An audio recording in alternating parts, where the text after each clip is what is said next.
So as you know, a lot of the time, community management and social media management is put into one role, and that can be frustrating for a lot of us community managers who don't particularly like that and want just a community manager focused role to really use our skill set and really do great work in that way. So because the roles are often blended together, I'm going to show you how to navigate through this frustrating situation. So before we go into that, let's just be completely honest. It is going to depend on your current situation. Like maybe you are desperate for a role right now, and to stay afloat, sometimes we need to take on roles that are not 100% aligned with what we want, right? And that's okay. But if you have some breathing room and you have the luxury of being more selective, then that can be another option. You could potentially just work through and ask questions to determine whether they are able to split that, or just completely avoid the role if it's just clearly not your thing. Because if you're not sure and you think maybe not, then yes, apply and keep the opportunity open for you. You can always pull out later on. That's totally cool. Obviously, if you know 100% you're not going to go for it, don't apply, don't waste your time. But if you're not sure, keep the opportunity open for yourself and decide further down the line. So sometimes, yes, the role is very, very much so just blatantly community manager and social media manager together, and that's very clear from the beginning. But sometimes it's not 100% clear. So for me, around a month ago, I was headhunted for a role which was community manager. But further down the line, as I was talking to them, I'm going through, I think, 4 interviews and going on to a stage where we were doing a little test.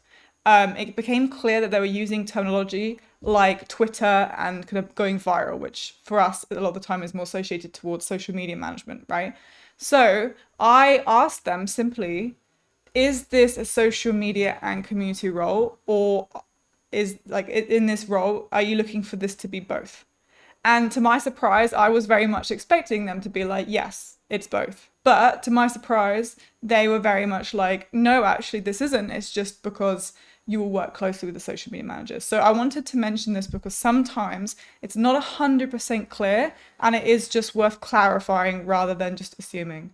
I think it's pretty easy just to assume things in kind of that process. But if they were to come back and say, yes, this is both, what do we do then? So really we have 3 options. Now, option 1 is just withdraw. You're very clear on this is not aligned with me, and you maybe have a luxury of choice. Now, I only recommend choosing this option if you're 100% clear that this really just isn't for you, not assuming anything.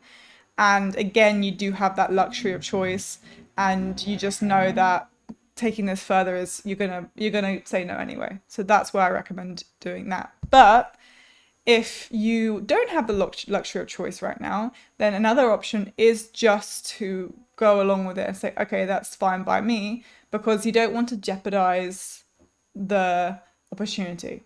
If you're really, really desperate at that time and you really need a role and you don't have the luxury, then perhaps not jeopardizing the opportunity is the way to go. The other option is educating them and trying to have a conversation on why perhaps it could be different, and trying to kind of slightly, I guess, change the role to something that aligns with more your expectations.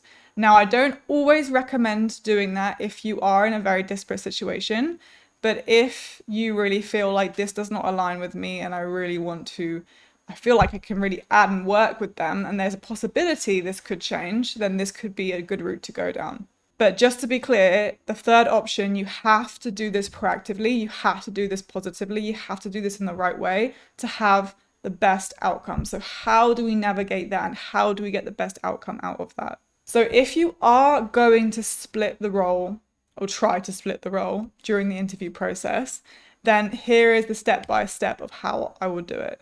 So the first step is discovery. So a lot of people miss this step. You have to listen to them first. So ask the questions to actually understand their goals. Like, do they just want someone to do a good enough job at both social media and community management? Or do they expect a top tier social media strategy and a top tier community strategy? Like, what are their expectations? Ask them more nuanced questions based on what you've learned from them, and really dive deep into what that company, what that business really, really, really, really wants. By the end of that kind of discovery, if you feel like they would potentially be open to splitting the role, then now it's time to ask. Sometimes you can really get a sense, and you can still ask, there's no harm in asking, but you can really get a sense of, okay, no, they said to you, no, we really, really want to keep this together because X, Y, and Z. And then that case, probably they won't really do it. And you have a choice whether to continue pushing and jeopardize perhaps the opportunity, or just accept it how it is and just go with it or withdraw. It's up to you at that point.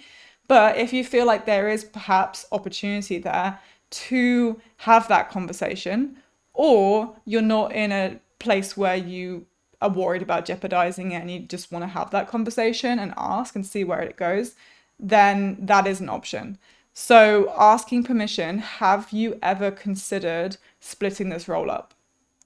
Just simply asking that first. Have you ever considered this? And really, this kind of sets up the conversation. So instead of just going into it being like, you should do this, this, this, this, and this because of this, and just coming across a little bit, I guess, overly pushy, and perhaps in an interview process coming across like your way or the highway, right? Which we don't want to come across. It kind of just opens up the conversation and you get to actually get feedback from them at the same time.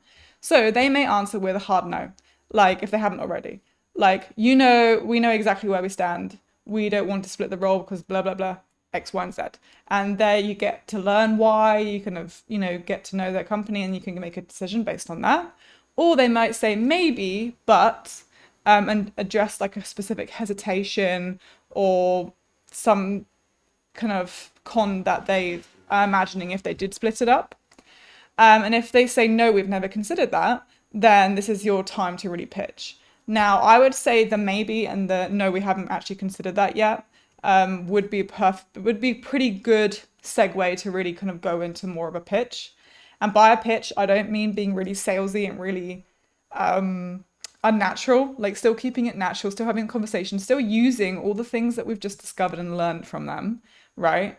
But now it's the time to be like, okay, well, I feel like you could potentially look at this, right? So keep it positive, keep it proactive, the pitch. Do not complain about burnout in the industry and why they should do this for community managers' sake. We need to focus on the company and what they want. We've learned now what their goals are, what they want. You should have enough information to really attach this to what they specifically want, not companies in general and how that's beneficial for them, splitting the role up in general, to them. Specifically, how is this going to be beneficial to them? Do not go on a really, really, really long tangent. This needs to be simple for them to understand. You need to give them time to reply and have a conversation. It's a conversation still. And really you want to pinpoint some benefits for their business that you feel would potentially be great for them if they did split the role up, and just see what their reaction is. And I think as a human, you'd very much be able to gauge what their reaction is and what their thoughts are. Now, it's up to you kind of how strongly you come across. I recommend, again, just coming across as a conversation and just being like, have you considered this? These are the benefits, and kind of see what happens there. Rather than kind of telling them, no, you need to do this, this, and this. Because at the end of the day, it's their choice. At the end of the day, we can't force anyone to do something. We can just try to make them see the benefits, right? So that's how I would navigate that. Now, you never know what may come from that. It may just be a hard no, and then you know where you stand, and that's totally cool. It may be like, oh, this is actually interesting, let me think about this more, kind of stuff, you know what I mean? And maybe even put you in a position looking like you're an educator, you know what you're talking about, who knows? Or it might very much be like, yeah, actually, this is a good opportunity, I think you're right, I didn't realize the differences. So all those different things could happen. And it's just worth that conversation. And I think it would really benefit you as an individual to be able to have those conversations with companies either way as a community manager. So if you want to find out why you are not getting your community manager role right now, I have a quiz and it's linked in the description. It's very quick, very easy, and you can just take it right now, straight away, and get some extra resources to help you along with your journey on finding your next CM role. And if you guys have any experiences like this and you have had any luck or success or or even maybe didn't go to plan with trying to convince the company or educating them on the benefits of hiring a community manager specifically, then let me know. I'd love to know about it.